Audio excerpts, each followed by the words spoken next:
I'm your host, Chris Pinto.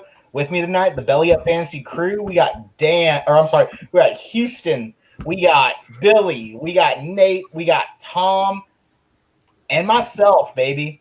We have a special guest tonight, Marcus Grant from the NFL Network. Gentlemen, we got a lot to talk about tonight. How are y'all doing? First of all, Tom, I want to talk about that calzone you were eating today, man. I was super jealous. DP dough.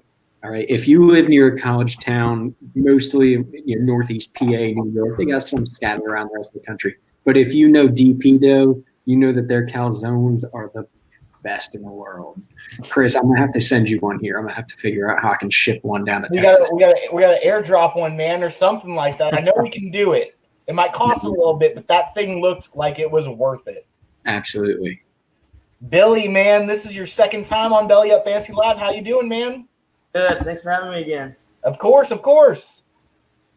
Nate, how are you doing, man? I know you're always with us on our mocks, and it's your second time as well on Belly Up Fantasy Live. How you doing tonight? Yeah, doing well. Getting pumped, talk some football with MG, the GOAT. Yeah, for sure. Yeah, I'm ready. Travis, Scott, thanks for being in our live chat. Thanks for watching us, guys. I know Marco's watching us, and he's got a buddy named David Garza and Johnny Rodriguez. Brandsburg, you're watching too?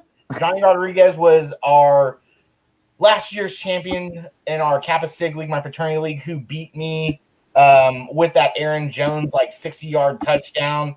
Oh, Michael and Courtney are watching too. Thanks, guys. Michael had a birthday last week. He was fishing in Port Aransas. Houston, man, it sounded like you had a pretty busy day and a pretty hot day too. Yeah, it was a pretty good day. We actually have a special guest here, Chris, so how about you introduce him? Man, well, I didn't know he was already going to be in so quickly. This is a guy that definitely does not need an intro. If y'all know anything about the NFL Network, about fantasy football, this guy does not need an introduction. A USC grad, Marcus Grant. He joined the NFL Network in 2011 as a fantasy football editor and now has ascended to one of the greatest analysts I've seen in my life. He does his slot show on NFL Live where he tells you what these guys are going to get. And most of the time, he's pretty right. So his projections are on spot. I'll stop talking and let him come talk about himself. Let's welcome into the show Marcus Grant. Hey, guys. What's going on?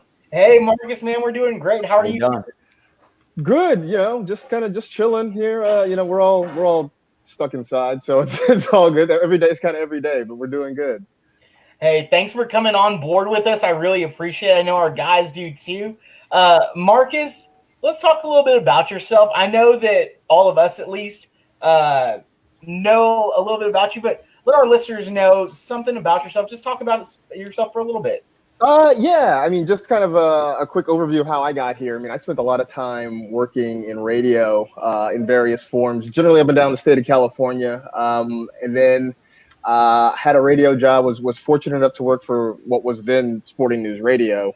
It's probably changed names like 3 or 4 times since I left, but unfortunately after that job sort of dissolved, was freelancing, and it was suggested to me by a former coworker that I apply at the NFL. They're always looking for folks seasonally. I applied to about 4 or 5 jobs, most of which I wasn't qualified for, but I was unemployed, and I figured why the hell not? And honestly, I kind of forgotten about it. This was in 2011, as you mentioned, during the NFL lockout. So I'd sort of forgotten about it. And after a few months, got a call from Michael Fabiano asking me if I wanted to come and write about fantasy football. I had honestly never thought about it as a career. I played kind of socially, never thought about doing this as a career. Said, yeah, sure, because it certainly beat what I was doing at the time. Went the night before the interview and just read a whole bunch of his columns and sort of regurgitated his information back to him in the interview. I got hired, and here we are almost 9 years later. I've been fortunate enough to kind of still be at the NFL and do a whole lot of things, and it's been kind of a wild ride. Man, that's like a dream, and that's one of the things, you fake it till you make it, and you just made it, right? Yeah, I'm saying, it's been great. I will say that, I've been able to work with a lot of good people. Learning, kind of working with Fabs, working with Adam Rank has been great. I think maybe the thing that has made me the best at what I do and that has helped me the most at what I do when we had what was then called the Fantasy Stronghold, where it was myself and Matt Harmon and Matt Franciscovich, Alex Gelhar, James Coe, all working together. And those guys, I think, made me smarter at this thing. They made me kind of better with my analysis. So, you talk about it being a team effort. Like I don't know that I'm doing what I'm doing, or at least doing it as well as I think I'm doing it, without those guys sort of kind of, pushing me to be better all those years. That's great to hear, Marcus, because, that's kind of what we're trying to build here at Belly Up. We're a big team. We're a family, essentially, and we kind of build each other up, and we knock each other down when we need to be. Doing this as long as you have, what's your most memorable fantasy football moment out there? Because there's got to be a couple that are really up. They're really good. Yeah, probably, but I think they're probably all bad. I think that maybe the one that I remember the most, it was Nick Foles, who had a bananas day. He threw 7 touchdowns in a game one week, and I said the very next week they were playing the Raiders, and I'm like, there's no way he's going to do it again. I'm like, I got the Raiders as a sleeper defense. There's no way Nick Foles can go off like this again. It's just not going to happen. And he did. and so, I had to come on the next week and just sort of, here's the thing. The one thing you sort of learn doing this, and you guys probably know this, is like, you can't really be scared to be wrong, right? Like, you're trying to predict the future, and you're going to be wrong more often than you're going to be right. I will say that doing this job has given me a newfound respect for meteorologists. Who have to go on TV and try to predict the weather every day. Like it makes me sort of empathize with them a little bit more. So yeah, I think you look back on the things that you just sort of got hilariously wrong. I guess if I had to go for a good thing, it was I called David Johnson the year he had his huge breakout year.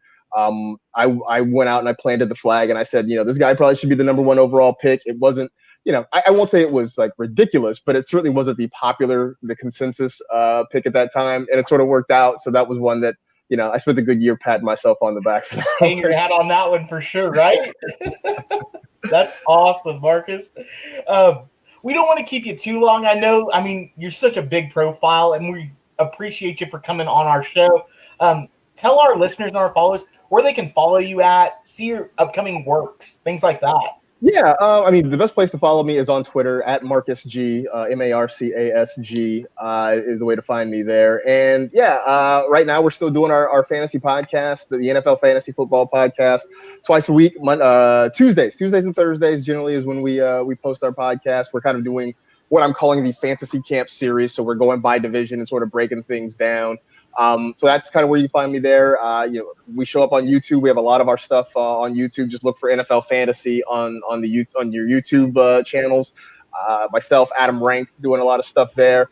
And keep an eye out to the NFL Network because, fingers crossed, with training camp hopefully starting real soon, you'll see us there during the inside training camp stuff. And, if we are able to have a season that starts on time, NFL Fantasy Live should be back with you back in September. For sure. We'll be watching you for sure. Marcus, I thank you again for coming on. Like I said, we're not going to keep you too long. Thank you again. Hopefully you come back here pretty soon if the season does kick off. And we'll talk to you later, Marcus. Thank you so much, sir. Hey, appreciate it, guys. Best of luck, continued success. And, hey, everybody stay safe. Wear a mask, please. Yes, sir. Thank you, Marcus. Adios. Everyone who was watching, that was Marcus Grant of the NFL Network. Amazing guy. Thank you for all the live comments that we were having. Marco, we'll talk about the Cowboys here pretty soon, but they're just going to go 8-8, so it's not a big deal. Houston, my man, I know we cut you off a little short. You want to move on to the trios right now? Yeah, let's do it. Let's break down some three-headed monster wide receiver core here. For sure. Let's kick it off with one of our new guys, one of the hardest working guys at Belly Up Sports. He writes articles, he does live feeds, he does analysis, he edits as well and publishes. Nate Herman. Let's talk about these Miami Dolphins.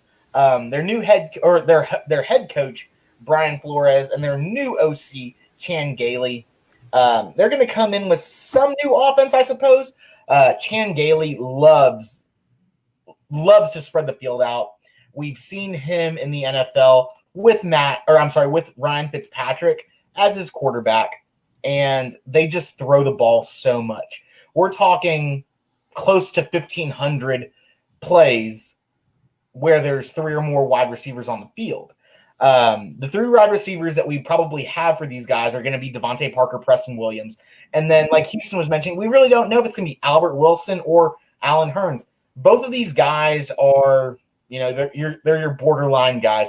But one of these guys is going to get the juice. I want to say it's Albert Wilson. Tell me if I'm wrong, Nate. But I've got Devontae Parker somewhere around 70 catches, close to 1,000 yards, probably a little under that, and then 6 touchdowns. Preston Williams at 52 receptions, 700 yards, 3 touchdowns. And then I've got Albert Wilson as the number 3 guy, around 41 catches at 350 yards, and then maybe 2 touchdowns, most likely 1 though. What do you have on these guys? Yeah, so as you said, Shane Gailey loves to spread the rock, loves to get 3 wide receiver sets in there, and hit up with the big man Parker in that offense. Last year, 72 receptions for 1,202 yards and 9 touchdowns. I mean, with not bad, but an average at best quarterback, veteran. Parker was a league winner for some. Right, exactly. He had a beast year, and now with Tua in Miami, maybe we won't see him week 1, but possibly week 8, 9, 10, we'll see Tua, which should be an upgrade for Parker.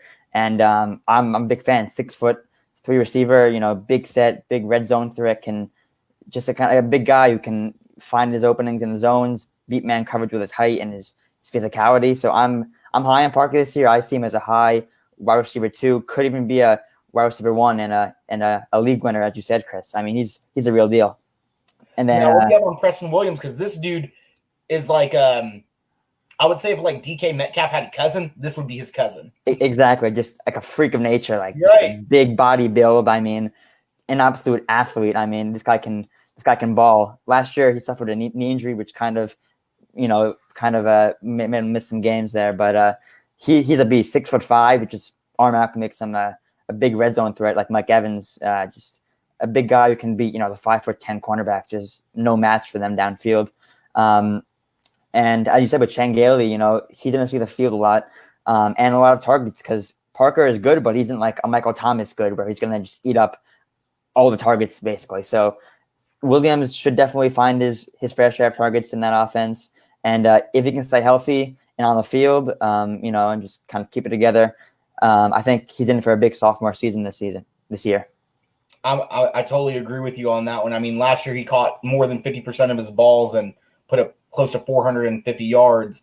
So ascending this year, hopefully with Ryan Fitzpatrick, the new offensive coordinator, will make him a little bit more productive. I've got him for over 700 yards this season because he's just an animal. But what about this 3rd wide receiver from these guys to round out the trio, Nate? Yeah, so as you said, it's either Wilson or Hurns. Wilson just because Parker and Preston Williams are both big body receivers, and Hurns is like 6'3" as well. So I think by adding Wilson in there, who's 5'9", you're getting that kind of a new dimension where with the little slot position, little crosser routes and slants instead of the kind of big body targets you have in Parker and Williams. So I have Wilson at the 3rd spot there. It's hard to tell how many targets he'll get to because you got Parker, Williams, Gesicki, and the Howard and Breed on the backfield. So, but with Shane Gailey, he will see the field. At least he should see the field with the amount of plays they do in 3 wide receiver sets. So Wilson, I would kind of be a stash on the bench in a deeper league, but get ready to pick him up on the waiver wire if Parker or Williams does go down. So just be ready to on that Monday morning to pick him up on the wire. I don't disagree with you at all on that. I know one of our absentee members, Ryan, would say that Mike Gesicki's going to get all of the pass work, but I mean, a little spin on this is, I mean, over Gailey's career, Gailey's tight ends have only put up 1,500 yards, 145 catches, and that's over 5 seasons. Yeah, that's not an average. That's what they've got together. So Gesicki was the 12th best scoring tight end last season. So he's a good tight end. He can do the job, but is it going to be in his favor? Is it going to be Wilson, who will be that safety blanket? Like you said, little slot guy, the Danny Amendola, the Julian Edelman effect, if you would, as opposed to the tight end who's probably just going to block for these guys. So we'll just have to wait and see. Do any of you other guys have anything different on that?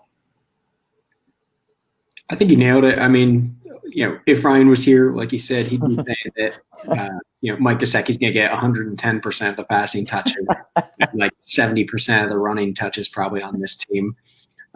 We did have somebody ask if the run game would hurt the volume, and somebody else actually already answered it for us. I don't think that a slight improvement in running game for the Dolphins would hurt any of these guys. Like they said, it's going to sustain the drives. It's going to keep the ball moving for them. The Dolphins last year were pretty pitiful on offense and defense, but being able to move the ball downfield and not have to pass every single down, that's going to help you out with spreading that ball around. For sure. Gailey did coach the Bills, the Jets before Miami, and I believe that their running backs had a decent finish. I wouldn't say top 10. I want to say top 25, at least one of those guys. So maybe their running backs do well. Breida might have a good season, catching those balls out of the backfield in that offense. Let's move forward, though, Tom. I mean, we've talked about these guys a couple times. Our senior guy, Dan Mater, hates the head coach of this team. I don't know about you guys. I do, too. I hate him, yeah. Hate him. We're talking Adam Gase. We're talking the New York Jets. These guys should be in passing sets, have 3 wide receivers out there, probably close to like 85% of the time is what I'm seeing. And it's what I'm looking at is Jamison Crowder, Brashard Perryman, and then Denzel Mims, the rookie. Correct me if I'm wrong, but I think Mims will probably be that third guy. Everyone knows about Gase's play calling. I don't really need to talk about it too much. They lost Robbie Anderson. But they signed Perryman. So I've got these guys, Crowder at 87 receptions, 750 and 6. Perryman at 39 receptions, 594 and 3. And then Mims, which was surprising to me, but I think he's going to have a good year. I always give the juice to the Texas guys, as y'all know. 43 receptions for 550 yards and 4 touchdowns. Tom, are you close to that? Am I off the mark on that? What do you think? I would say, first of all, if I'm going to make a bet on who's an alien between Adam Gase or Elon Musk, I'm going to bet Gase over Musk. But we're here for the receivers. So, honestly, Brashad Perriman, I want to get excited about him, right? Like, he's a great player, but you look over his last couple seasons, I mean, it's pretty unimpressive. Rookie year, about 500 yards. 2017 did not have a good season. I believe he had some injuries there. Only had about 80 receiving yards. But taking that one out even, 2018 with Cleveland, 340 yards. And then last year in Tampa, only 645, which kind of not very impressive in Tampa as they didn't have a great third receiver to kind of follow up behind Mike Evans and Chris Godwin. 645 in that offense, I would have expected more. You would think that if he was that good, he could really pull himself as that number 3 guy. But I would say probably about that same number for this year for him. I kind of have him as the number 3 guy actually, and then it's kind of between Crowder and Mims for 1 and 2. I think it's really going to come down to, is Mims as good as we think he might be?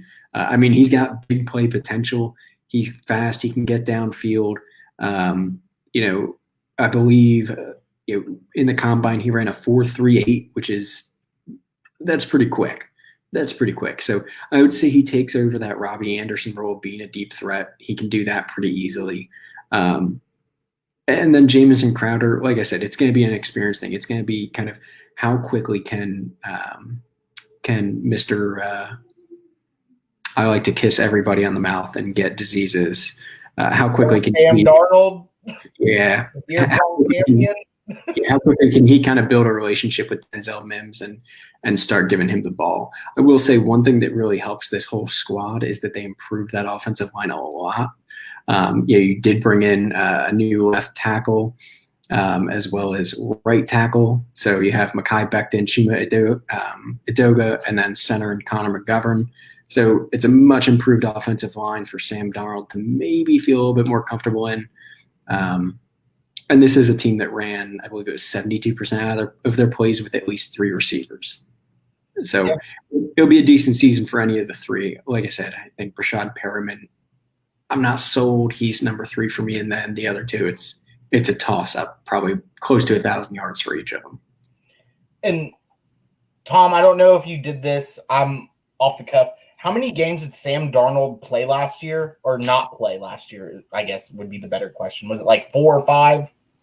That I don't have off the top of my head. It was probably about 4 or 5. I do recall when Mike almost played them. He got Yeah, it was 3, right? 3. Yeah. Okay. The only reason I say that is because in our comments we've got Courtney and Michael asking about who would you touch in PPR. I guess Crowder. I would touch Crowder in PPR. Just got 122 targets last year, even with Darnold missing those games. And there was a game where I swear every time Darnold dropped back, he was throwing the ball to Crowder. It was like a Drew Brees, Michael Thomas effect. So I like Crowder in PPR for sure. Absolutely. Yeah. Other than that, I mean, Robbie Anderson is gone, like y'all were saying in the comments for sure. Rashard Perriman does come in to maybe be the deep threat, but like Tom was saying, I believe Mims is going to be that insert role for the Robbie Anderson effect. And then Jamison Crowder will just be that PPR monster, hopefully. But Billy, new guy to the squad, man, but you made a big splash with us. We really appreciate everything you do for us. We'll talk about our St. Jude's Bowl that you're heading up, and you've been such an asset in just driving this thing at the end of the show. But let's talk about these guys in Cincinnati with Zach Taylor, with Brian Callahan as their OC, with a brand new quarterback, with a shiny veteran receiver and a shiny rookie receiver. These guys should be in an 8 or in 3+ wide receiver sets, somewhere in the 80s as well, percentage-wise. The Cincinnati Bengals. We're looking at Tyler Boyd, who finished at 23 last year. John Ross III, who finished at 72. AJ Green and T. Higgins. We are talking about trios, but this could be one of the first quadruples or one that John Ross might just get kicked out of. I've got these guys. Let's start with AJ Green because all of the, he's a veteran. He's going to get the workload if he's there. I think he has over 1,000 yards this season and 81 catches with about 5 or 6 touchdowns. Michael, you're right. He's going to sign that tag for $18.2 million, and he's going to be the dude for a little bit with Joe Burrow. But you can't overlook the fact of a guy like Tyler Boyd who put up 1,000 yards last season. I think he's going to be a little bit shy this year, around 915 at 74 catches and about 4 or 5 touchdowns. And then between Ross and Higgins, I think it's pretty close. 21 for Ross and 39 for Higgins, about 300 for Ross and about 475 for Higgins, and 2 touchdowns apiece. Billy, I know you're a numbers guy. We always talk. You always seem to be in my head. I always seem to be in your head when we're talking fantasy football. So tell me I'm not crazy about this. Well, AJ Green, only played 9 games last year, but he was actually pretty productive for the time that he was on the field. So getting him back with these young guys is going to be instrumental. Keeping a little I got to look to in that huddle, I think is going to be really important. A guy like T. Higgins, he's obviously drafted to be the heir apparent to AJ Green, but he's going to probably make an impact now. If you look at his combine stuff, he's a poor man's AJ Green. He's one notch below in every statistic that we look at and measure wide receivers at. Very productive at Clemson, 25 touchdowns over the last 2 years. Him and Burrow are going to be looking to, have a rapport early and often, hopefully. And AJ Green's going to hold the fort down as far as dictating coverage and making sure these guys get favorable matchups. Tyler Boyd should eat. He had almost 150 targets last year, which is a lot. It probably benefited of AJ Green's absence a little bit there. But he's also was going to receive some double coverage, so he'll get a lot more one-on-ones as well. John Ross is a speed guy. He's a big play, big splash guy. Had some stretches last year where he was really productive. Wide receiver 2 range out the gate, I believe. But down the line, kind of proved to show what he is, and it's a big play threat. If you forget about him, he makes you pay. But he's not a guy that scares you too often. With these guys, he might be the forgotten guy out, which will make their 4 wide receiver sets really dangerous. Got a couple good receiving backs with Gio. I don't know if he's going to get a lot of playing time if he even stays on the 53-man roster, but Mixon can handle that role very well himself. With Burrow, they're going to be looking to throw. A lot of targets going around. Tyler Boyd, 2 straight years with 100-plus targets. So, I see him keeping that up. A.J. Green probably in the 100-target range, which puts a little bit of a ceiling on T. Higgins for me. But nonetheless, it's more about X's and O's for him than fantasy production right now. Yeah, don't disagree with that at all. One guy that we didn't mention that I just want to talk a little bit of smack about real quick is old Golden Tate from the Bengals. I'm talking about Auden Tate. He's labeled as the wide receiver 5 for these guys, but he showed some flashes last year. The only reason I'm talking about him is because I drafted him in our writer analyst league. So what do you think about that? Should I just drop him for somebody? I picked up the 12th man, so I'm willing to pick up anybody. I think Auden Tate could be a pretty good red zone threat. He's the biggest guy in this receiver room, and he's a lot bigger frame. So, no more tight end issue kind of there with Uzomah. He, has kind of shown he can be productive, but not really the guy to lean on. Auden Tate, lining up in that role, he could probably do that job pretty well. Get him inside with a linebacker or a safety. They're not going to be able to handle him in the red zone, and I can see him being used in that role quite a bit. For sure. Yeah, I mean, just like Michael was saying, or Courtney was, I think it's Michael in the comments, the injuries to A.J. Green, John Ross, and Auden Tate just have to hold up. And if these guys can hold up this season, this offense is going to be fantastic with Joe Burrow. Houston has mentioned Joe Burrow's stats countless times on this podcast, and they're pretty efficient. So with Zach Taylor at the helm, we think that Joe Burrow could have a pretty good season this year, maybe even a top 12 finish, possibly. We don't know. He's got the weapons. But Houston, let's move on forward and go to the Pittsburgh Steelers. Lindell Worling, one of our friends of the show, has spoken about these guys a few times on Twitter and on our show. We're talking about Juju Smith-Schuster, Deontay Johnson, James Washington, and even maybe Chase Claypool, the new rookie. Mike Tomlin, as the coach, has been there forever, man. I've seen this dude trip a guy before, you know what I'm saying? And then we've got the OC, Randy Fincher. He's projected at somewhere around 83% for wide receivers 3 or more in passing situations. They learned from the Bruce Arians offense and Todd Haley as well. So I've got Juju having a bounce back year around 69 to 70 receptions, definitely around 920 yards, but having a bounce back year in touchdowns because he's going to have about 8 touchdowns. Big Ben loves this guy. Deontay Johnson, I feel like he's going to have about 60 receptions for close to 800 yards and 4 touchdowns.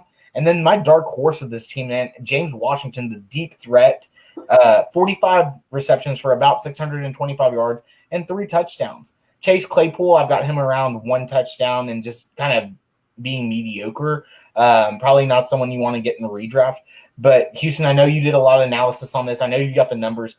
Tell me I'm wrong. Tell me I'm right, man. Yeah, and there's so many things to break down here in the Pittsburgh wide receiver core. I'll start with one thing, and probably the most important thing to this offense is getting Big Ben back from injury. Mason Rudolph and Devlin Hodges, just not a good situation for the whole offense. I mean, very good defense in Pittsburgh, relied on it game after game, but just couldn't get it going, anything on offense. And that kind of impacted the whole team, including the wide receiver 1, Juju Smith-Schuster. He's in a contract year, and I really think he's going to come back, and he's going to earn himself some big money. He's only getting paid $1 million right now, and arguably he could be a top 10 wide receiver in this league. He's got the talent, I believe. I just think that last year he was banged up, and he came back trying to be a leader for this team without Big Ben, still banged up a little bit, and then had bad QB play. Obviously, the price point that he took, and people were taking him as their wide receiver 1 in the first or second round because of AB now out of Pittsburgh. And I think Houston, I don't know if y'all watch this. I follow the fantasy footballers, Andy Holloway, Jason Moore, and Mike Wright. They did a celebrity league last year, and Juju was in it. Zac Efron was in it. They took Juju in the first round, I believe, maybe the back end of the second round. So, yeah, you're right, Houston. Sorry, I just had to drop that in there. Let me go on mute real quick. No, even Juju wasn't high on himself going into 2019, I guess, as he passed himself and went for Michael Thomas instead of his own self. Interesting when you're playing in a fantasy league and you have an opportunity to choose your own self. But I think he's going to come out trying to earn some big money for him, and I still think he'll be in Pittsburgh, and I think he could be the wide receiver 1 like Antonio Brown was. I actually have said this before, and I'll say it again. I think this wide receiver core is stronger now than it was with Antonio Brown just because of the depth and the emergence of James Washington and Deontay Johnson. Going to Deontay Johnson, a lot of people are really hyped up on him going into 2020. I don't like his price point right now. I'd rather get James Washington, who led the Pittsburgh Steelers in receiving yards in 2019. But I mean, there's a good possibility that Deontay Johnson could fit into a good wide receiver 2 role with this team. I mean, Big Ben has shown that he can support 2 fantasy relevant wide receivers week after week. So, I mean, you can't count out the second guy in this offense. But there's a good possibility that James Washington could be used as the deep ball guy. He's very good after the catch. Is he going to use him like a speed man like Antonio Brown was?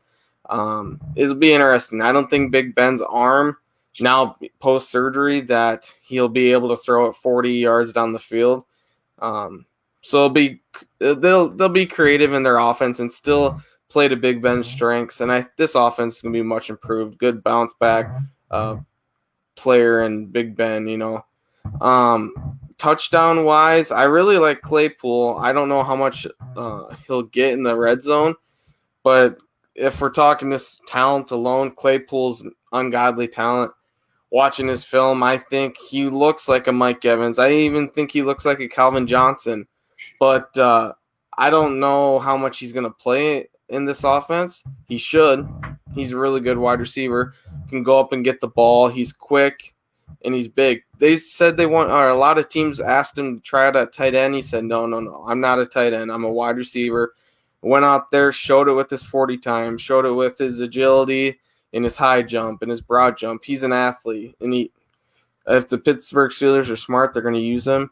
Red zone touchdowns, I'll say it one more time. I think Ebron has a good chance of catching a lot of those, so don't rely on any of these wide receivers. Maybe besides throw 1 or 2 as well. Yeah, besides Juju, maybe on slants or drags and arrows, but I don't think you're going to see Juju or any of those other 2 guys like go up for a back corner. I think that's either going to be Ebron or I think they might even bring Claypool in for that, but this offense is going to be pretty good with Big Ben back, and I'm happy if I can get Juju in the 3rd or 4th round because he is dropping right now. He's dropped from last year, so he's not a first-round cost anymore like he was in 2019. Yeah, for sure. Thank you, Travis, for correcting me. They had the 1.11 pick. And then for David Garza, I just want to get this in because he's a new listener to us, guys. Brand new to the show.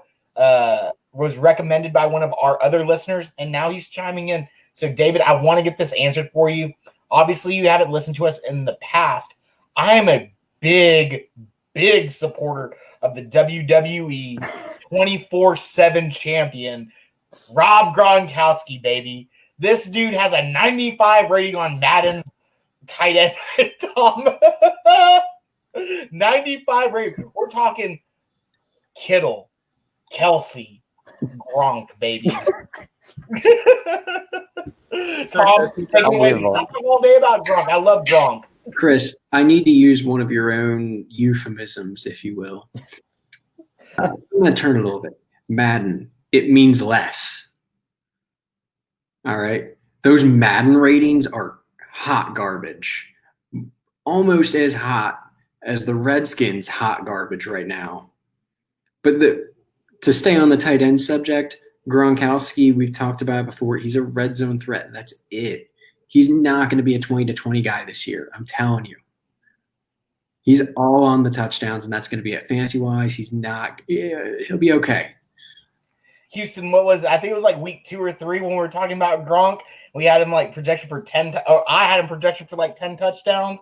I think I'm going to up that by the time the season starts. But yes, Michael, you are correct.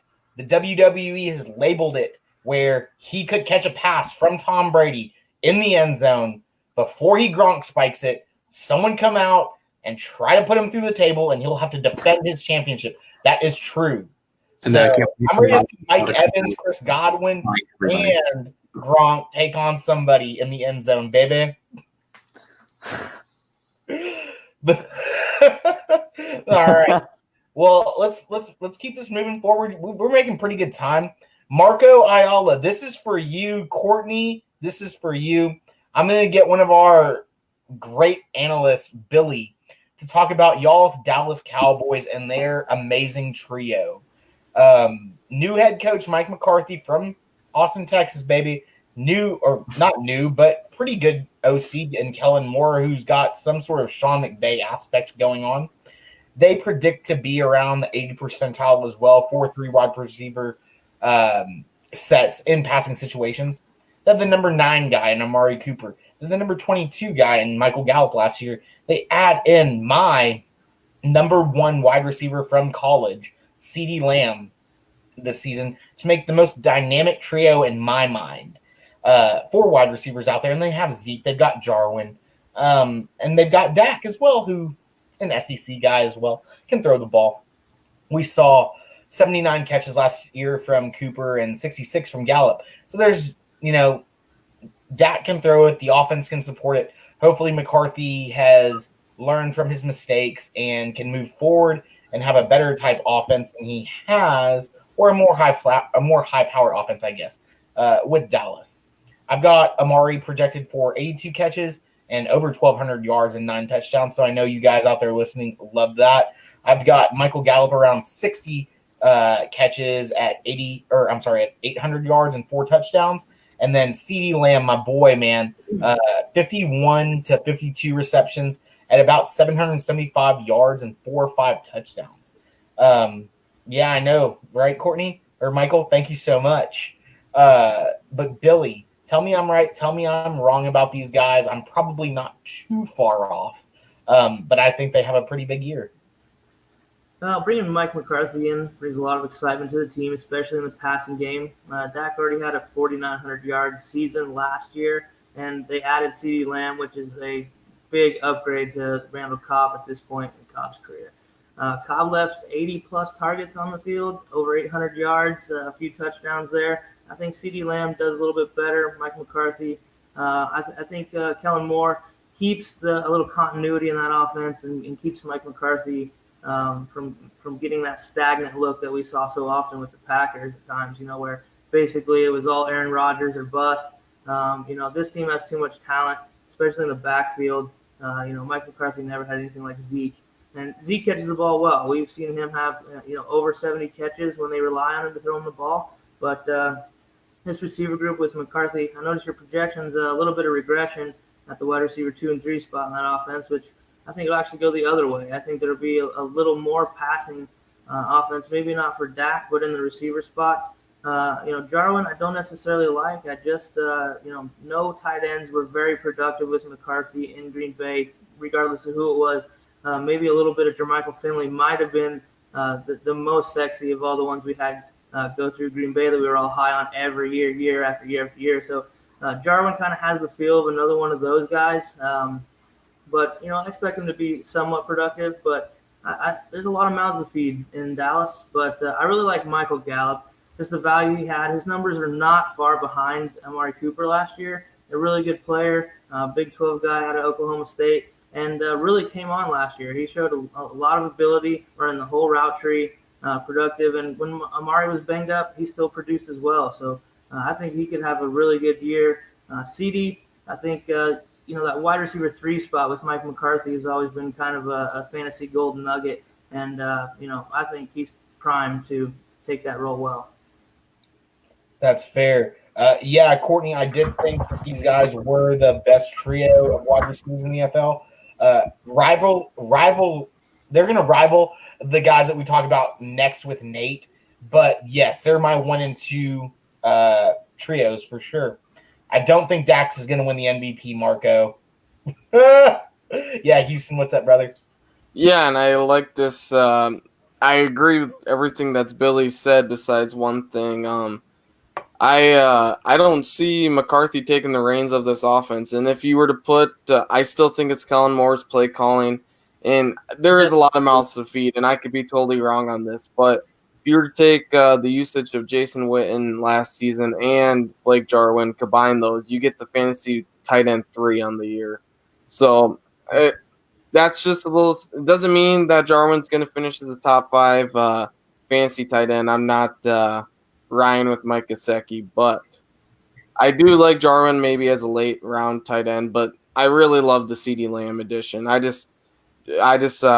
Dak will target the tight end, and that might be the only position that defenses can't cover this year when they have to play those 3-headed monster out there. But yeah, I really like this offense. Another big year for Dak and the crew. Definitely. I gotta say really quick 2 things. Number one, whenever Chris gets back or re-listens to this, he'll hear he talked about CeeDee Lamb being the best rookie receiver, and if Madden has anything to say about it, he's not. Henry Ruggs the third, 76, CeeDee Lamb 5. Chris, I hope you heard that. I heard it all, and I don't care what Madden says because you told me that Madden means less. You're not wrong. But the best receiver group, you seem to have forgotten about the Chiefs because Tyreek Hill, Sammy Watkins, McCole Hardman. McCole Hardman's a stud. I just want to say that we keep touching on almost several of my picks in the belly up analyst role, and we hovered around mentioning OJ Howard a moment ago as well. James, I mean, come on, this roster's turning out better and better by the moment here. Keep talking. Guys, there's too much smack talking going on right now. But to speak about smack talk, shameless plug, guys, let's commemorate our league winner with the best possible way, especially in our analyst league, guys. There's no better company in the business, and they don't do it any better than Trophy Smack. They create trophies of all sizes, belts, rings, and a variety of colors, along with free engraving and free shipping. And now you can get a free ring with the purchase of your trophy or belt with the promo code BELLYUP. So click on the Trophy Smack link on our Twitter, Facebook, or go to TrophySmack.com and use the promo code BELLYUP and get your order today, guys. They ship all over the place. They're going to be shipping to the UK here pretty soon for some of these things that we're doing with these guys, the Warrior Bowl, the Dynasty Bowl, or the Ryder Bowl, and then Michael Courtney in our home league. We'll get y'all on there because Courtney and Michael were both league winners along with my wife, and I have not been one, so that's sad.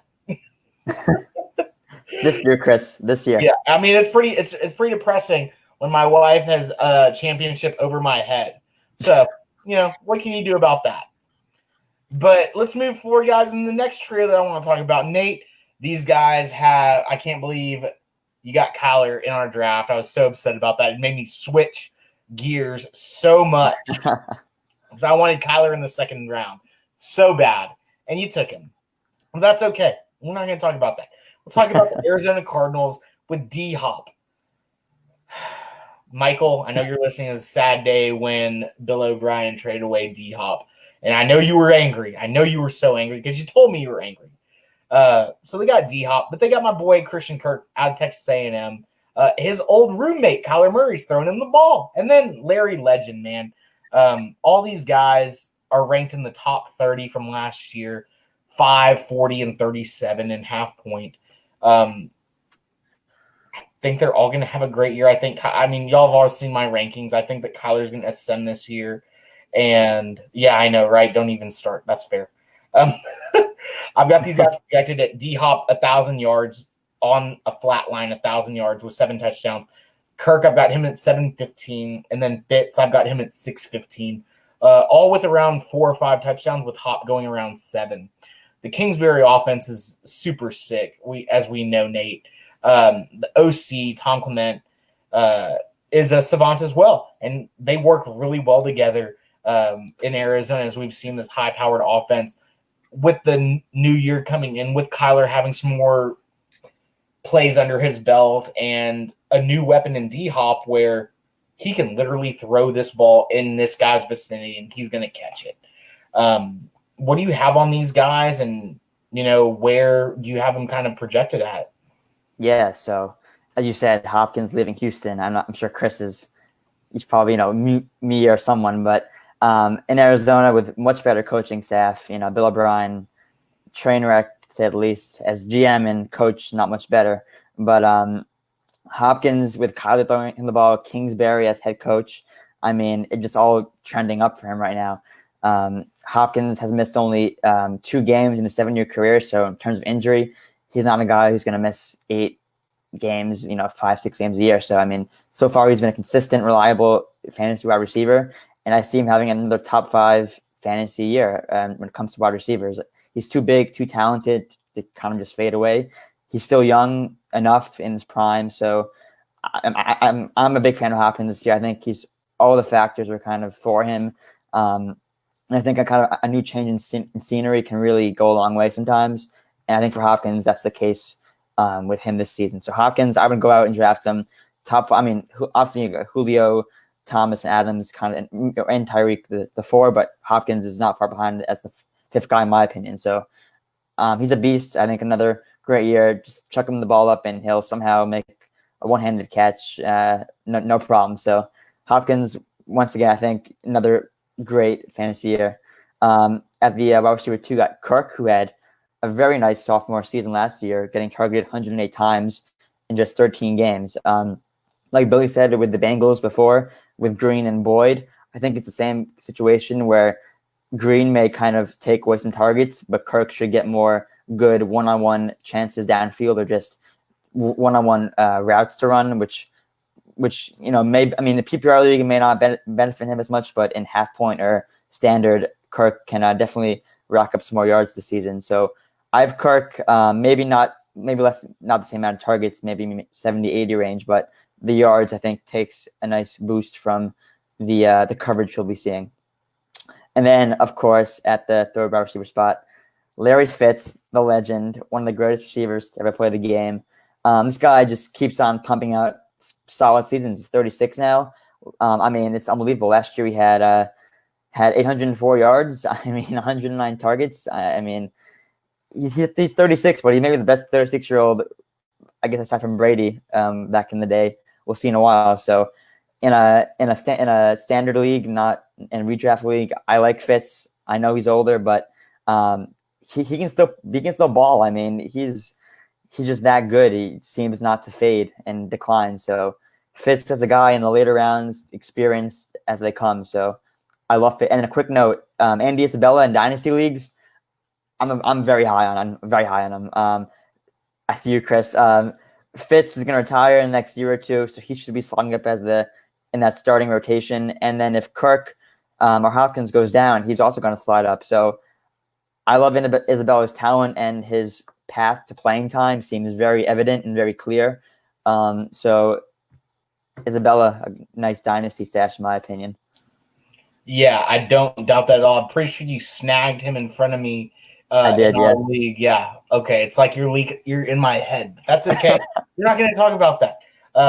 Yeah, Nate gave some really good analysis. Larry Legend, man, like you said, the 109 catches.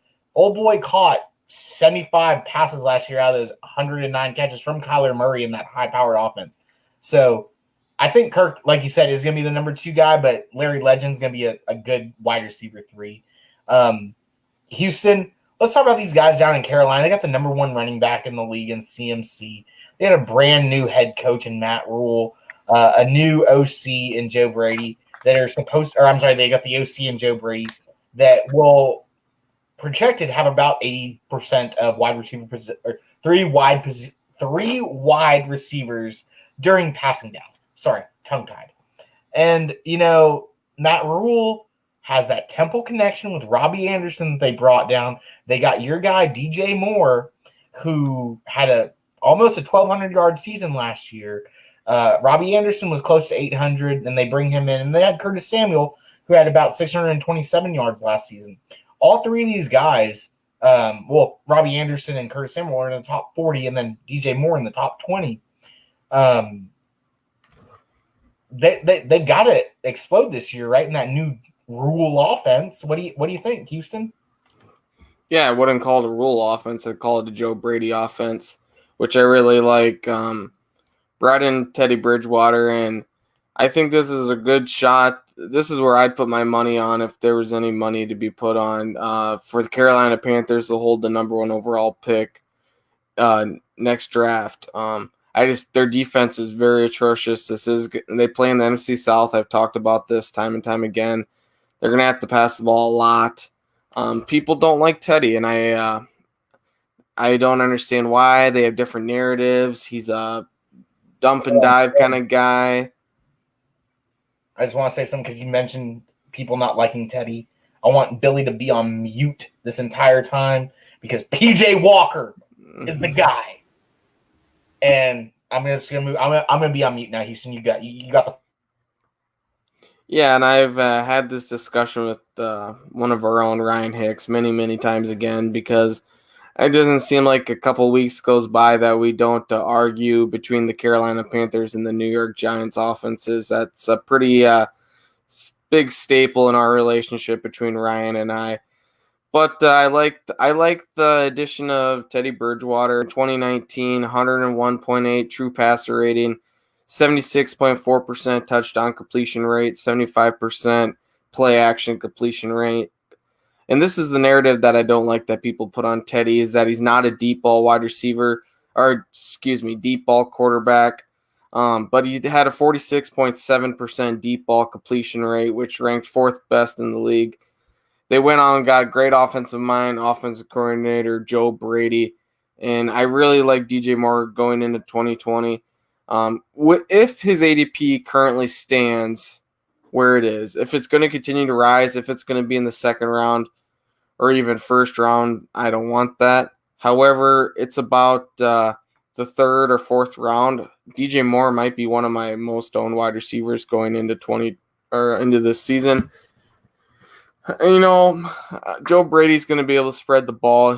We saw what great of an offense he had at LSU. I don't think there's going to be any problems bringing that to Carolina because there is pieces around. I mean, there's Christian McCaffrey, and then we talk about the three wide receivers. And Teddy Bridgewater, obviously, he's not the gunslinger of a quarterback, but he's able to manage this offense and do a pretty good job with it. So, yeah, give me more. I really like DJ Moore. Robbie Anderson, they went out and signed him, and he has ties to Matt Rule back at Temple, and that's probably why he was a priority free agent for the Carolina Panthers. That needed to bring in a third wide receiver. I call him third. There's a good shot that he could be the number 2 on this team. Good deep ball receiver. If Teddy can connect with him time and time again, that'll be good for fantasy owners. I don't know about Robbie or Curtis Samuel. They might give you weeks that are fantasy relevant, but they're not guys that I want to play my wide receiver 2 or my flex. There's better options, better streaming options. So those two aren't really big priority targets for me in my drafts, at least. Curtis Samuel seems like time and time again he gets hyped up every offseason. Joe Brady came out probably a month and a half ago, said, yeah, Curtis Samuel is going to be a key piece to the success to our offense. You know, I hear that every offseason between Curtis Samuel and Dante Pettis. I don't know which one gets more hyped up each offseason. It kind of drives me crazy. But yeah, I mean, good wide receiver core, not the best fantasy wide receivers besides DJ Moore. So I'll take DJ Moore every day in the third round, even the fourth round, but I'm not going to touch the other two. Yeah, that's fair. That's definitely fair. I don't doubt that at all. I like Robbie Anderson just a little bit, but like you were saying, I've got Curtis Samuel catching more passes than Robbie Anderson, so maybe that makes Curtis Samuel the wide receiver 2, and like you were saying, Robbie Anderson just the wide receiver 3, just because he's familiar with Matt Rule and Matt Rule's familiar with him. Tom, let's close this out, man, with the Buffalo Bills and Sean McDermott and Brian DeBoer, who are going to be around 81% roughly, but they got a brand new shiny 1,000-yard receiver in Stephon Diggs to add to their old smoky 1,000-yard receiver in John Brown. And then the dude, I mean, he's like the Frank Gore of wide receivers in Cole Beasley. This dude is scrappy. This dude is always out there. He's getting, he's the dude that's crossing the field and taking those short passes, but he's always catching them. I mean, over 67 passes last year that he caught at barely over 100. I mean, the dude is efficient. The dude's getting knocked down. These 3 guys are going to be Josh Allen's guys. And there's no doubt in my mind that Stephon Diggs is going to be the number 1, John Brown the number 2, and Cole Beasley the number 3.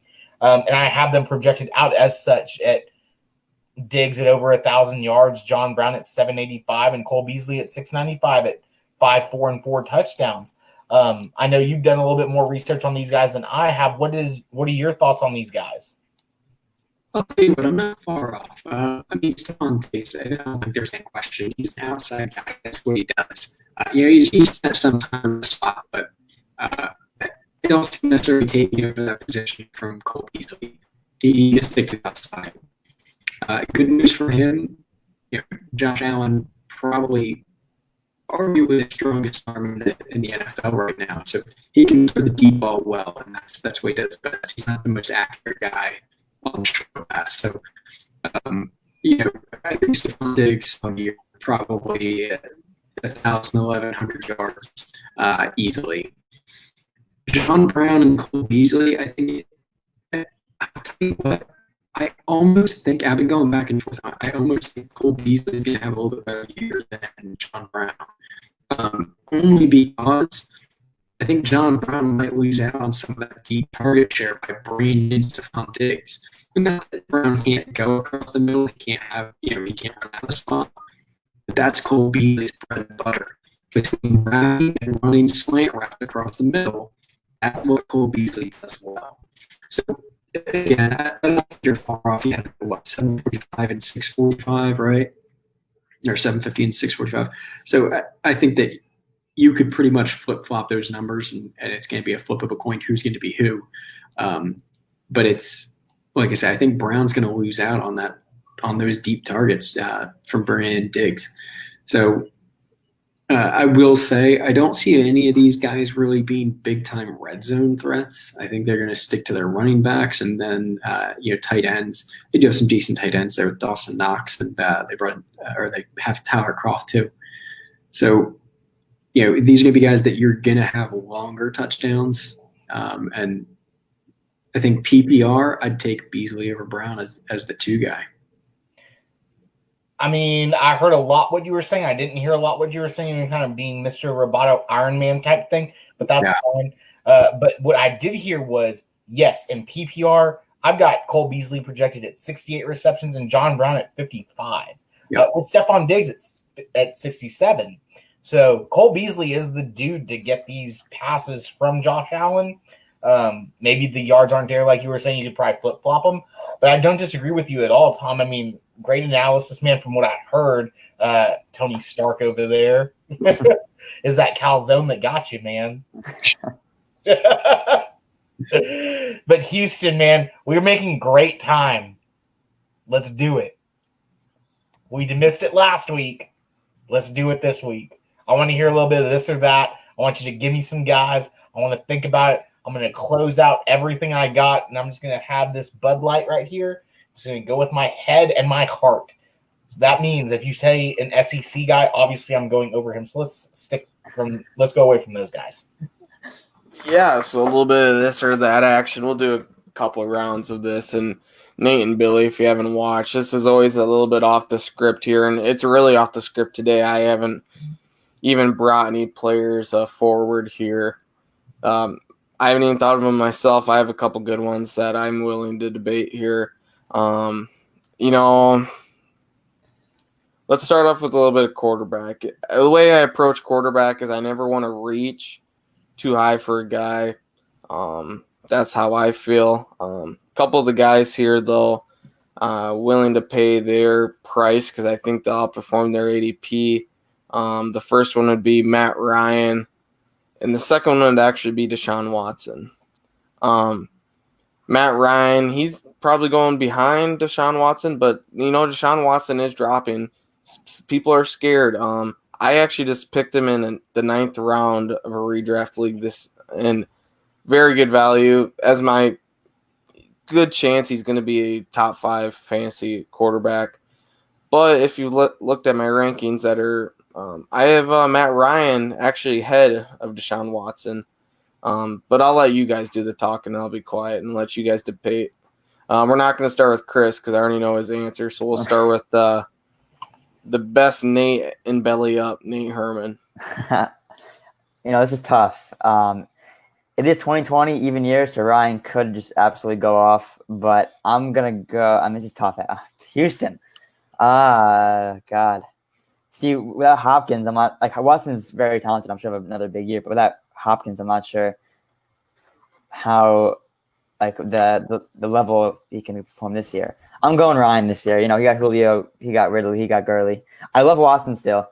I just want to see him a little bit without Hopkins for the first few games. But in my rankings, I have Watson 6, Ryan 8. So I do love Watson, but I'm taking Ryan. I'm going with it. Yeah, we'll see. That was a tough one though. Yeah, I agree. Let's shoot it over to Tom. See what he has to say. I mean, Nate, you're not wrong. This is a tough one. It's pretty close. If I remember correctly, Matt Ryan last year, 4,200 passing yards. Deshaun Watson around 3,800, give or take. I think those are fairly close. I think that we'll be pretty close to those numbers this year. If I had to pick one, it's going to be Watson, though. I think that he adds that level on the ground that's going to – he's going to be able to outscore Ryan over the course of a year. He might have a game or two that he's not outscoring him, but I'm taking Watson just because that ground game to me is going to edge him out, even if his passing yards are just a little bit shy. Yeah, and there's one thing I just want to address in this little this or that competition is it's not just a talent standpoint or fantasy standpoint. It's more like which player you're going to get out of value. Is one more valuable at his current ADP? And that's why I ask these kind of questions. Do you want to take Watson a couple rounds earlier, or would you rather slide back and take Matt Ryan? But, yeah, great answers from the both of you. We'll pass over to Billy here. I like Deshaun Watson, just rankings-wise, coming into the year. You know, Matt Ryan, they could be pretty potent there if everybody stays healthy in Atlanta. As far as the ADP and all that, I think I'd rather have Ryan. I'm not a guy that takes quarterbacks high myself, and Deshaun Watson is at a premium. And Matt Ryan could boom at any moment and have huge days. And especially if you have a quarterback on your roster that you're okay starting a week or two, and when you don't like Ryan's matchup, you know, Matt Ryan can be a guy that can take you places. Deshaun Watson, I see a little bit of regression maybe in the passing yards, and kind of like Mahomes going from that 52 touchdown year to the next season. Stats may regress, but the quarterback play is going to be better. He's going to progress as far as running the team, running the offense, and he's going to have to without the safety blanket of DeAndre Hopkins out there. He's got a lot more deep threats, so he's going to have to be more crafty. And I guess fantasy-wise, running the ball always a deal breaker, always a separator for guys. But at the current value, I'll take Matt Ryan. Okay, guys, here we go. Houston Texans till I die, baby. I love Deshaun Watson. Everyone knows I'm a Deshaun Watson guy, but it is ADP. I'm taking Matt Ryan over Deshaun Watson. Like Nate mentioned, it's an even year. Julio Jones is going to explode this year. He's my number one wide receiver, as Houston alluded to at the beginning. He knew I was going to take Matt Ryan over Deshaun Watson at their ADPs because Julio is going to have like 14 touchdowns this year, 1,400 yards, 14 touchdowns. Or, he's going to have another 250-yard game to close out his career. Matt Ryan's going to be right there throwing in the ball. Deshaun Watson's got David Johnson, who's going to suck up some of these end zone runs or these red zone runs. He doesn't have D-Hop out there to save him. He's got Brandon Cooks. Brandon Cooks is going to catch those go balls, not a problem. But those ninja passes that he's going to need, they're not going to be there. So if you can get Deshaun Watson in the 9th round, Houston, shit, yeah, I'm taking him. But otherwise, give me Matt Ryan all day, baby. Yeah, I totally agree. We'll move on to we'll go to wide receiver here and see how much time, and we might bounce back to running back. But I'm just really, really surprised. And this might give it away on this guy's current ADP.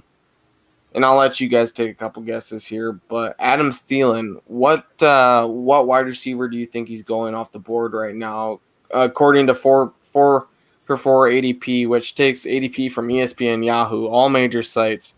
Adam Thielen, where do you think he's being took right now as the wide receiver off the board? I want to say like 30 something, but he should be wide receiver 10. Well, yeah, wide receiver 10. That's exactly where he's being took right now. Chris, go out and buy a lottery ticket, I guess. But It's the Bud Light, baby. it's the Bud Light. So the reason why I asked this is, I expect another bounce back year for Odell Beckham Jr., another bounce back year for Adam Thielen. OBJ is the wide receiver 13 right now. Adam Thielen's wide receiver 10, according to 444 ADP. I'll let who do I want to let go first here? I'll let Billy go first here since he's around the Minnesota area. Maybe he's got a crush on this Adam Thielen guy. Definitely like me some Adam Thielen this year. He's very undervalued, and I think he could do pretty well this year with Kirk Cousins. No Stephon Diggs to pull that, the main target share there in Minnesota. So I think he'll be asked to do a lot more than he was. Kirk Cousins got something to prove. End of his contract here coming up, and a rookie on the other side. So tight end position is also a little bit thin there. I love Thielen going into 2020. Unfortunately, haven't been able to add him to a roster yet. So you'd rather take him over Odell Beckham Jr., correct? Yeah, I'm not high on Beckham. I like Baker this year for a breakout year, but Jarvis Landry sees the higher volume of the target share there, especially in that offense too. It's kind of a run around third of the underneath guy that's splitting open the zone. So Beckham, not saying he couldn't do a lot, he just won't be on any of my rosters. Yeah, I completely agree. We'll bounce it over to Nate here. Yeah, Billy, I'm right with you here.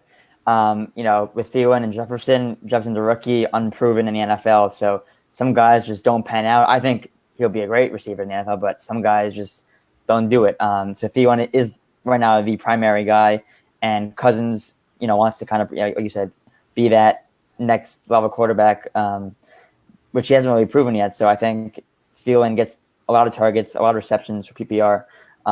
Wise, he's very good. And since Odell had that bad ankle injury on the Giants, I feel like he kind of lost a step almost. I know he's put up some big years, but I feel like that big play kind of electric aspect he had in his game kind of just lessened. It's Odell has some great years on the Giants, great years on the Browns, but I think with the big Cooper contract, Landry and Chubb getting at least 20 carries a game, and Kareem Hunt getting some targets probably, I think Beckham kind of loses out a bit this season. Yeah, I completely agree. Not a lot of people are very high on OBJ. It'd be interesting to see if he has a bounce back year, but we'll let Chris take this over, and then Tom can finish it out for us here on our wide receiver debate. So as everyone saw in our analyst league, I talk a big game about the SEC, but apparently I don't draft a lot of SEC guys. So this is the same situation. Odell Beckham being from the LSU Death Valley boy, he played against some great cornerbacks, some great defenses in the SEC. And, yeah, he's got blonde tips now, too. He's bringing it back, apparently. Michael, you're right about that. And I would take Adam Thielen over Odell Beckham just because, one, is he healthy? He says he's healthy. I didn't know he wasn't healthy last season, so what's the difference between this season? And then I know what Adam Thielen's going to do because he's a grinder. He's like Julian Edelman. He just is always there. He's not – and I would hate to say this if for some reason I get retweeted this from Odell Beckham, but Adam Thielen's not a drama queen. And I always look at that when I look at my own fantasy team because I had Kareem Hunt at 1 year. I had these guys that had off-the-field issues. And I don't want to deal with that on my fantasy football team because there's so many issues that I have to deal with on my fantasy football team. I don't want off-the-field issues on it. So I'm taking Adam Thielen at his ADP way over Odell Beckham any day of the week.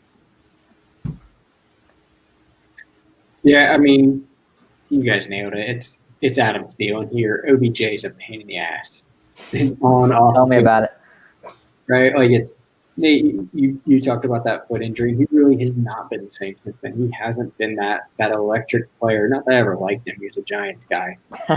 But, he was able to make fantastic plays. He just hasn't really done that anymore.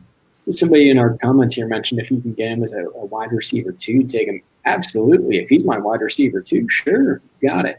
But you're talking about now, wide receiver 15 that I'm really looking to get there. I'm trying to get running backs before I worry about a wide receiver 2, and I'll probably even look into a tight end or a quarterback for a wide receiver 2, depending on where the draft is headed. But no, I mean, Adam Thielen, Nate, you nailed it. He's got Jefferson, a rookie receiver. He has a tight end. He's got Dalvin Cook. Not that many mouths to feed in Minnesota. Thielen's going to get it. Cleveland, we didn't even bring up Austin Hooper and David Njoku. 2 tight ends along with 2 running backs and 3 receivers that all want the ball. Even if Baker has a big year, I'm not sold on OBJ. The one thing I'll add, just having OBJ on your roster, when you're starting him, it always feels like your expectation is just much higher because of the caliber of player we've been programmed to think he is. So the letdown factor with him, just real solid with me. For sure. I totally agree. I had him in a PPR league one year, and always expected him to go out and give me winning weeks. But the only way he was doing that is if he was passing touchdowns to Saquon Barkley. So, fine.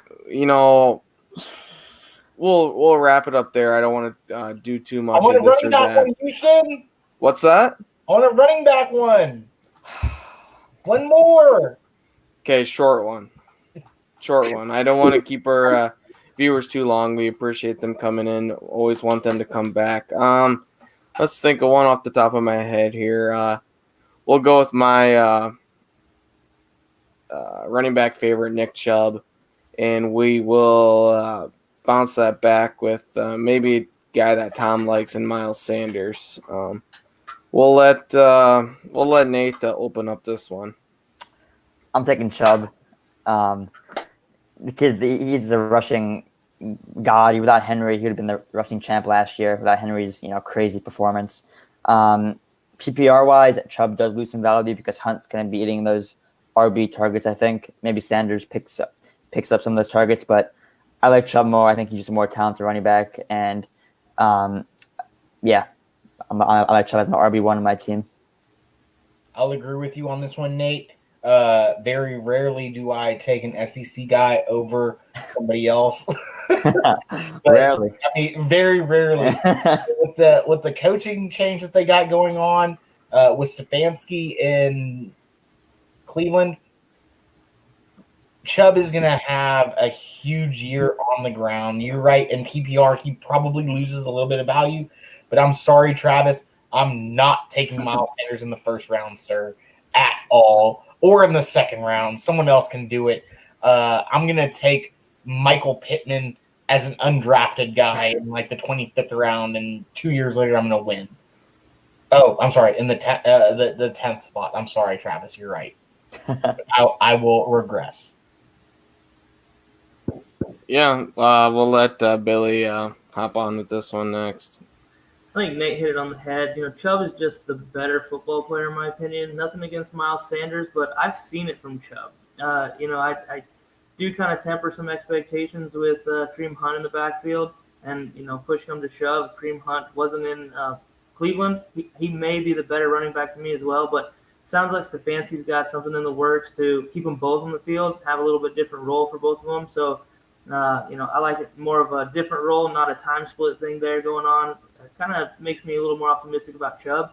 But Chubb's a guy that could go out any year, and he could have a 2,000-yard year. He could lead the league in rushing. He could score, 10, 12, 14 rushing touchdowns if he's healthy and puts it together. Miles Sanders, seems like the Eagles really want Boston Scott to get involved. They just keep kind of pushing that narrative and keep trying to give him opportunities. That scares me a little bit, especially being that I have not seen that elite production from Miles Sanders yet. Yeah, I totally agree, and we'll let Tom have his little piece on this. I mean, I think you guys all know where I'm going to go here, right? You know my thoughts. I mean, let's be honest. Sanders, rookie year, 800 rushing yards, 500 receiving yards, 50 receptions. I remember that specifically. Big year. More yards from scrimmage, I believe, than Josh Jacobs. Am I wrong? So big rookie year. Second year you're going into, you have going into the year at least deeper receiver core, so you're not going to be so depleted relying only on him. And Billy, Boston Scott, absolutely, they want to get him involved, but I think it's because they don't really have another running back there. It's, they had Howard last year, Jordan Howard, but they didn't we talked about this a week or two ago. I don't know what the deal is, if he had an injury that was lingering or what was going on, but they just didn't want to, put him on the field. So I think they wanted to take some pressure off Sanders, especially rookie season. You don't want to run the tires off of him, right from the jump. But learning under Deuce Staley, who Eagles great, going into the draft and even into year one there, a lot of comparisons to, Shady McCoy with his jump cuts. I will say you guys are right. We haven't seen that, top tier production out of him, but PPR, you got the benefit of 50 plus receptions, I think. And then, you guys know Chris, Dynasty League, I took him first round. I'm big on him for the future here, so I'd take him this year. Yeah, for sure. I seen it, Tom. I seen it. The team name is revolving around him. It's running for miles. Come on. We saw it though. DC put out a little tweet earlier today that had vacated runs for rookies or whatnot. I don't doubt that Miles Sanders will have a great year this year. But at their current ADPs, I might take Akers over Sanders, just depending on the position in the draft that I'm in, where I'm going. If I can get Michael Thomas or, Julio right there, I might just go ahead and do that and then do, forego Sanders later. But for Travis, the Rams offensive line is terribly gross, absolutely gross. But they didn't add anyone new. Why would they not add anyone new? Because last year they had a lot of flip-flopping. They had a lot of injuries last year on their starting guys. So they had to bring in people who weren't playing right guard, right tackle.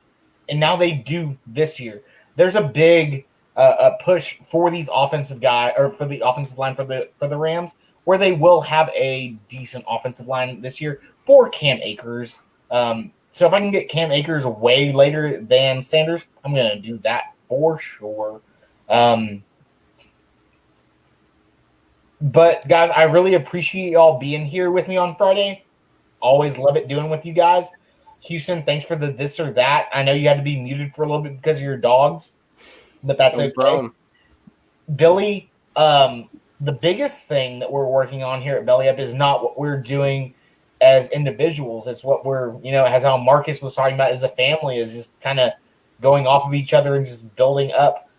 Tell everyone who's watching us about the St. Jude Belly Up Bowl, because you're the head of it, man. And, dude, Travis Stevens, my wife looked at me when you sent me that video, and there was straight up tears coming out of my eyes when I saw that video, because I was not expecting any of that. I know what I sent you, but it was amazing. Yeah, definitely. Big shout out to Travis Stevens coming through, an old Madden buddy of mine, kind of kept in contact over the years. So he did a lot of hype videos for some Madden tournaments that were a lot of fun. So when I was trying to think of something fun to do for Belly Up, I thought, hey, we'll see what T. Stevens is up to and see if he'd do something for us. So he did. He hooked us up, put some real effort, some real time into that video. So make sure you go to the website, check out the Belly Up Bowl page, see what we're trying to do. Mega League, 120 teams, $1,000 to St. Jude, and $1,000 to the champ. Trophy Smack trophy. Of course, some Belly Up swag getting thrown in there as well for you. And, take a couple minutes of your time and see what we're really trying to do here. Travis Stevens lays it out pretty well. And, hey, join us. If you think you can beat us, you want to come at us, any of us, you want to challenge somebody, we welcome the challenge. Come join one of our divisions, Belly Up, draft picks, draft bust divisions, your favorite NFL draft bust. We got some great division names, Money Manziel, Tim Couch, Nate representing. So I got Lawrence Phillips, the Iowa boy, taking a little jab at the Huskers there. So a lot of fun, a lot of smack talk, and should be in for a great event. So come join us. Come check us out at Belly Up and see what we're up to. Heck yeah, Billy. I mean, dude, you've blown me away with the amount of work and time and effort that you put into for this, because it was just a vision of mine to do this. And like, dude, you have put it together. It is ridiculous, but I cannot give you any more praise than I already have. But one of our senior guys that has been here longer than I have, that has been running our Dynasty account, that knows a little thing about a thing or two. But Houston, let everyone know where they can follow you at, what you're working on, man, all your future endeavors, because me and you have something exciting coming up here as soon as we switch this show live in August. Yeah, and we'll keep that a little secret for now until we get some more details on that. But always follow me on Twitter, Belly Up Houston. Always willing to talk. Shoot me a DM, shoot me a message always. We'll answer any trade questions you have, dynasty-wise, redraft-wise. Season's coming up, and I'm hoping we have it, hoping it starts on time.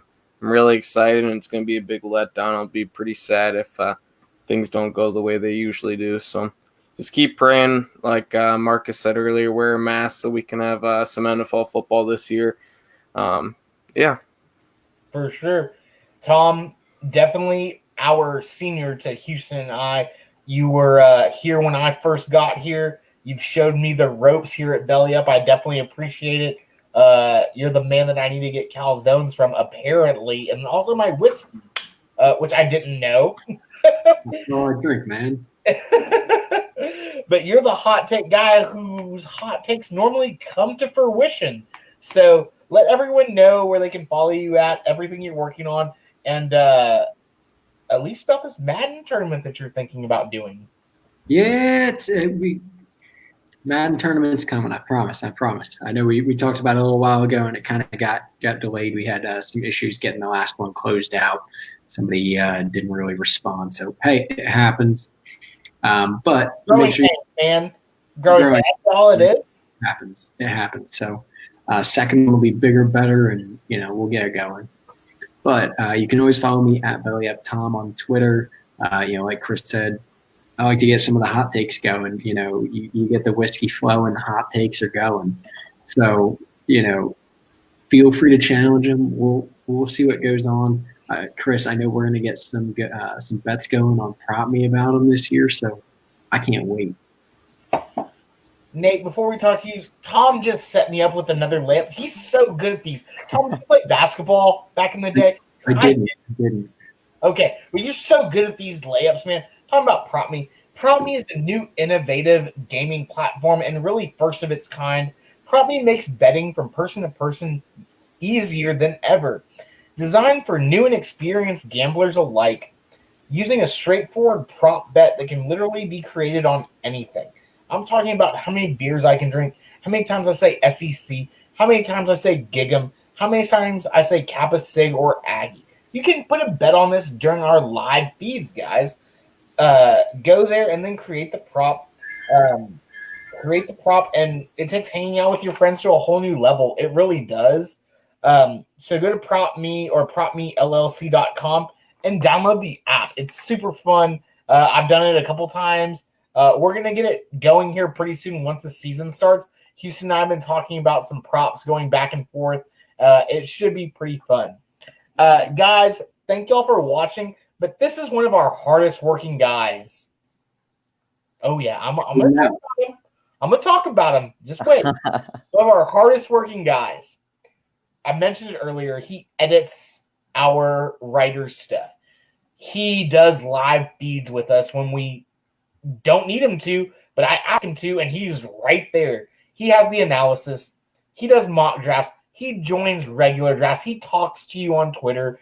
The dude is amazing. And he can't even buy a beer for himself at a bar. I'm talking about Nate Herman, guys. This guy is amazing. Y'all need to follow him. Nate, talk about yourself. Tell everyone where they can follow you at. Well, first, thank you, Chris, for those kind words. Appreciate it. But on Twitter, at Nate Herman27. Happy to engage any talk, MLB, NBA, NHL, NFL, you name it. I got it. So let me know. And make sure you follow Belly Up Fantasy Sports, Belly Up Sports as sports come back. We have great articles coming out Todd Barnes, one of our new guys, had a great first baseman tier article. Jamil, another new guy, had a great best ball, big tournament league review analysis. So make sure you're checking all of our guys' stuff out. Really great stuff every day. And as all the sports start to come back, just more great stuff on the way. So once again on Twitter at NateHerman27. And thanks for watching, everyone. I'm telling you, he's working hard even when he's not working hard, guys. I want to thank all of y'all for joining us tonight. Everyone who's watching us, go to our website. Go check out our consensus rankings. Also, our godfather, Dan Mater, has his own projections rankings up on our website for standard, half point, and full PPR leagues. I mean, he's got his algorithm out there. He put them out there. Follow him, win some ships with this. Tonight, I want to thank Marcus Grant for coming on with us. I mean, the dude is an absolute legend. Came on with us, spoke with us, super nice guy. Next week, we have one of my favorites, Greg Sussman from the Sports Grid Network, who helped me win my first championship in fantasy football, on with us next week. So he doesn't have a huge following like Marcus does, but he's got my vote. So I really appreciate him. For all you guys watching us and him, also, I thank you for supporting us, for downloading us on Apple Music, on iTunes, on Spotify, on iHeartRadio, and following us. And then just watching us live in our stream, guys. Michael, Courtney, Scott, Marco, Dan, David, thank you for watching us. Travis, thank you for interacting with us, man.